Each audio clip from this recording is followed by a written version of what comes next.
Y bien amigos, en este video voy a relatarles de manera breve el cuento de Augusto Monterroso llamado Mr. Taylor. Debo decir que es el primer material que leo de Monterroso y he quedado interesado, tanto por su excelsa narración concisa y breve, como por el tema que nos pone a conocimiento y a discusión sobre el tapete. Mr. Taylor es un cuento pequeño, en el cual el tema principal es la caza de cabezas en la selva amazónica. Mr. Percy Taylor se le conoció como un cazador de cabezas en la selva amazónica. Luego de abandonar su lugar de residencia en Boston, se traslada a América del Sur en alguna región del Amazonas de cuyo nombre no se menciona. Él convive con una tribu de indígenas donde se muestra hambriento, desaliñado y desgarbado, sin dinero y viviendo de lo que puede encontrar o recoger. En un día, buscando hierbas para alimentarse, se le presenta a un indígena que le ofrece en un pésimo inglés una cabeza humana reducida por una cantidad de dinero. Mr. Taylor no tiene dinero y solo finge no entenderlo. El indígena, al verse aminorado por el gringo, se desiste de su venta y a pesar de ello, el indígena le regala la cabeza. La contemplación de Mr. Taylor sobre la cabeza reducida le duró poco y con ello Mr. Taylor decide enviárselo a Mr. Ralston, un tío que vive en Nueva York. Posteriormente, Mr. Ralston le pide que le envíe 5 cabezas más y luego de ello 10 cabezas más y después 20, a lo que Mr. Taylor sospecha de que su tío está haciendo negocios con esas cabezas reducidas. Así es como forman una empresa para exportar cabezas humanas reducidas y comercializarlas. Mr. Taylor, con astucia, logra conseguir el permiso de exportación de las autoridades indígenas con la promesa de brindarles riquezas y de otorgarles un brebaje mágico para calmar su sed. Se ordenó el aumento de producción de cabezas reducidas. En Estados Unidos empezó a hacerse muy popular la tenencia de estas piezas exóticas para los adinerados primero y luego, con su popularidad, llegó también a manos de las demás personas de distintos niveles socioeconómicos. Por allí se empezó a decir que un hogar sin su correspondiente cabeza teníase por un hogar fracasado. La tribu de origen de las cabezas reducidas comenzó a mostrar signos de riqueza. Sin embargo, no es posible seguir manteniendo el mismo ritmo de producción frente a tal demanda y comenzó la escasez de cabezas reducidas. Frente a estas circunstancias, se optó por decretar la pena de muerte de manera obligatoria contra aquellos que cometieran delitos hasta por la falta más insignificante, una pena de muerte por fusilamiento o con la horca. Es decir, una falta o una equivocación tenía la categoría de delito. Tanto así llegó la fiebre de esta tribu que el hecho de decir en la calle hace mucho calor y que una de las autoridades te escuche y con un termómetro comprueben que no hace en realidad mucho calor, significaba la pena de muerte. Las enfermedades también tuvieron su relevancia con una legislación que señalaba que los que estaban en estado de gravedad se les daba 24 horas para poner en orden sus papeles, luego la muerte. Sin embargo, si contagiaban a algunos de sus familiares, se les podía otorgar mayores plazos en relación a la cantidad de contagiados. Quienes tenían una afección leve o una discapacidad eran despreciados por los demás y esto era una orden. ¿Y qué pasó con Mr. Taylor?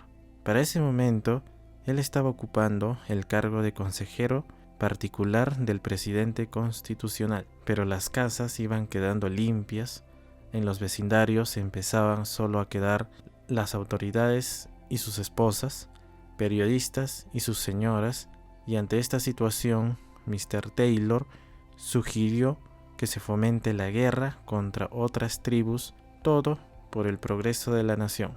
Y así fue como empezó a desbaratarse una a una de las tribus vecinas, donde se obtuvieron bastantes cabezas, y así siguió la segunda guerra y la tercera y la cuarta, hasta que se llegó al punto de que ya no había a quién hacer la guerra.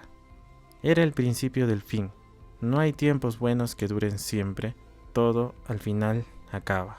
El negocio continuaba, pero los pocos que quedaban dormían con la inquietud de amanecer en una caja de exportación para el país ambicioso de cabezas reducidas. Mientras Mr. Ralston pedía más, las entregas llegaban en cantidad cada vez más reducidas, con periodos más largos de entrega, hasta que un día paró completamente. La empresa cayó considerablemente en la bolsa. Mr. Ralston decide saltar de la ventana luego de recibir un paquete del correo en donde encontró la cabecita reducida de Mr. Taylor, con una sonrisa medio falsa que parecía que decía: perdón, perdón, no lo vuelvo a hacer. Así termina este cuento, como un final que anunciaba que la fatalidad iba a llegar tarde o temprano, cuando la ambición supera la razón y nos envuelve en una ilusión desmedida y ficticia, pero todo a base de una mentira propugnada por dos agentes en común y de una concertación para beneficiarse a ellos mismos y a los de su nación, o mejor dicho, quienes se benefician son todos los del extranjero menos el país que exporta y sus vecinos. El tema que nos propone Monterroso podría llevarnos a buscar referencias de qué países latinoamericanos cuentan con tribus o contaban con tribus que se sitúan en regiones aledañas al Amazonas y realicen estas casas de cabezas como parte de su cultura. Es decir, buscar el porqué de realizar esta colección de cabezas, mayormente por un tema religioso, en donde el ritual de muerte es necesario para alcanzar algún beneficio de la tierra o de alguna deidad. Podría ser también que la casa de cabezas significaba un potencial o una dote mágica que recibía el cazador del cazado al ostentar su botín del occiso o cazado. O no muy lejos de la realidad, la casa de cabezas también podría ser realizada como un ritual necesario para consolidar o para provocar o invocar o incrementar la fecundidad de un hombre, de un animal o quizás de algún objeto. Entonces, es la primera impresión que podríamos obtener de este cuento y cómo Mr. Taylor, al descubrir tal evento y su tío Mr. Ralston como un hecho sublime de admiración, y peor aún para los demás ciudadanos americanos quienes se vieron magnetizados por tal acto cultural de una tribu del Amazonas. Por otro lado, podemos obtener de la segunda lectura del cuento que hay un mensaje oculto dentro del significado de la casa de cabezas en América Latina y cómo llamó la atención de Mr. Taylor y de su tío, y en consecuencia de los demás ciudadanos de América Latina, y puede preverse que tuvo una proliferación a nivel internacional. Latinoamérica es una región que cuenta con una vasta cantidad de recursos agrícolas, metales, minerales, etc. Es decir, poseemos muchísima materia prima y sumado a ello, de gran valor, pero con un costo reducido a diferencia de Estados Unidos.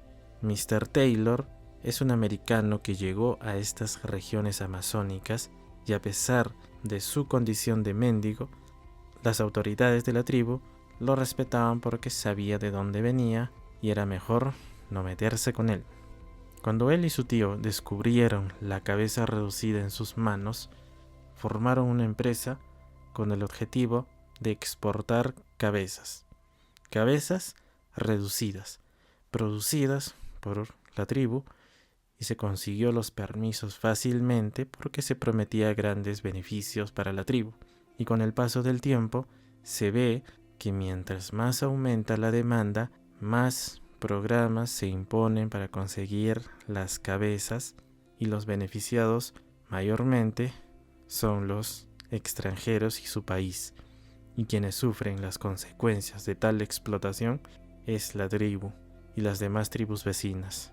Entonces, no es que el autor nos quiere demostrar con este cuento que la casa de cabezas vendrían a ser las materias primas de los países latinoamericanos y que son los países como Estados Unidos principalmente quienes explotan nuestros recursos sin importarles si llegamos a destruir nuestras tierras con tal de saciar su demanda y con el pretexto de prometernos grandes riquezas y mejoras para salir del subdesarrollo, y para colmo, las autoridades fomentan mediante programas y leyes la explotación de materias primas y seguir exportando. Un comercio exterior guiado por Mr. Taylor y Mr. Ralston. La lectura te invita a reflexionar sobre cómo ven algunos países desarrollados a los países latinoamericanos desde la perspectiva de la ambición de obtener sus materias primas. Bueno, eso sería todo por este video. Nos vemos.